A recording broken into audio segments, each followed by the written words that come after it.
Des véhicules en colonne sur la route près du village de Bois de Champ, au pied du col du Haut-Jacques, près de Brouvelière, et à quelques kilomètres à peine de Bruyères. Des hommes qui attendent de prendre le relais et un hélicoptère bombardier d'eau qui ne cessait de faire des rotations sur un foyer encore actif, 200 mètres plus haut dans la forêt. Ce sont les images qui ont rythmé cette matinée de mercredi. Le feu est désormais sous contrôle, mais il s'agissait ce matin encore de le fixer. Il s'était déclenché la veille, mardi, en début d'après-midi, dans cette maison inhabitée, ravagée par les flammes et dont il ne reste plus que les murs. Avec la sécheresse et des rafales de vent à 40 km/h, l'incendie s'était propagé au massif jouxtant la bâtisse.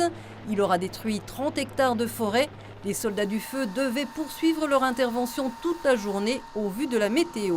Pour la suite de la journée, vous voyez, c'est déjà cette chaleur qui commence à monter, ça veut dire le vent qui va suivre et c'est vraiment l'importance du moyen aérien qui doit pouvoir circonscrire la lisière et permettre aux hommes de travailler correctement.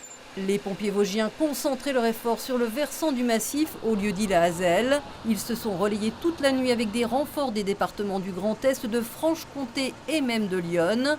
200 hommes en tout, 160 en permanence sur site, qui devaient progresser dans un secteur très en pente. Les équipes spécialisées dans le secours en montagne installaient des cordes pour faciliter leur montée. S'il y a besoin des treuils, des trucs comme ça pour les aider pour remonter le matos. Si les mecs sont chargés comme ça, on les aidera à remonter. Il faut grimper, on a des pentes de 25 à 30%, avec un équipement qui peut faire jusqu'à 25 kg sur le dos. Donc effectivement, ça demande beaucoup d'énergie aux soldats du feu, à mes hommes. On a eu effectivement des problématiques de piste. Bon, après, on en a créé de nous-mêmes. Le bombardier d'eau a été une aide précieuse venue d'Avignon la veille. Il avait débuté ses largages en soirée jusqu'à la nuit et a repris ses rotations ce matin. Une cinquantaine de passages déversant à chaque fois 3500 litres d'eau. On a un département qui est très escarpé avec un secteur montagneux, donc l'hélicoptère bombardier d'eau est tout à fait adapté parce que ça permet des frappes chirurgicales, si je puis m'exprimer, en tous les cas, de déverser l'eau sur des points bien précis où nos hommes à pied ne peuvent accéder.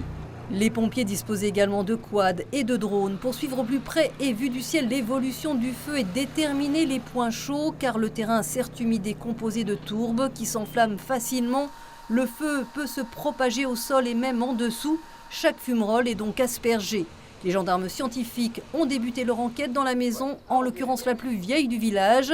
Vide depuis 6 ans, mais le fils du propriétaire décédé venait régulièrement surveiller les lieux. Au début du sinistre, il était là. Il arrivait juste, mais je crois qu'il s'est retiré tout de suite de la maison. C'est quand il a ouvert les portes, il a dû y avoir un appel d'air, d'après ce que j'ai cru comprendre.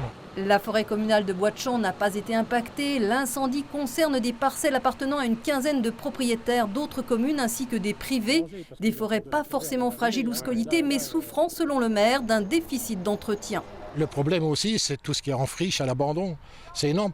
Tout ce qu'il y a derrière vous, là, c'était de la prairie.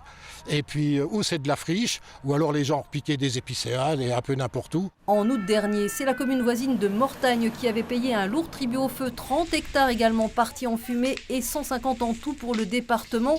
L'été n'est pas encore là. Les Vosges ont déjà connu 3 feux depuis début juin.